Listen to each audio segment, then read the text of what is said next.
Բարև ձեզ հարազատներս, այսօր մամայիս ծննդյան օրն եմ նշում, իրենք Մոսկվայում են նշում, ես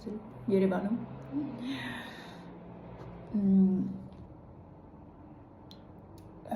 Ինչ եմ այսպես նշում, որտեղ մամաների համար կարևոր է, չէ, որ իրենց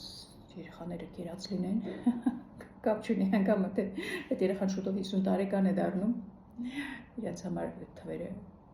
թվեր չեն բոլորովին։ Սկսեմ նրանից, որ մամայիս անունը դրել են Ստալինի աղջկա անունը Սվետլանա, ինչը լրիվ անդրադարձել է իմ դաստիարակության վրա։ Պապիկս սիրահարն է եղել Ստալինի, հավանել է շուտ։ Հիմա ես զգում եմ ինչքան կարևոր է մի Ստալին ունենայինք մեր երկրում։ Այն ինչ տեսնում եք էկրանին, երևի 80%-ով մամայիս ստեղծագործությունն է։ Այն ինչ որ ես բժիշկ եմ դառել, դա իր որոշումն է։ Միանձնյա։ Եթե մամաս որոշել է, որ դու բժիշկ դառնաս, դու էլ ճար չունես ուրիշ բաների մասին մտածել է դա ավելորդ է։ Բժիշկ դառնալուց հետո ինքն էր որոշել, որ ես պետք է մանկաբարձ գինեկոլոգ դառնամ։ Ու իմ բախտը նրանով է բերել, որ ես ուղղակի սիրեցի բժշկությունը, մանկաբարձություն, գինեկոլոգիա։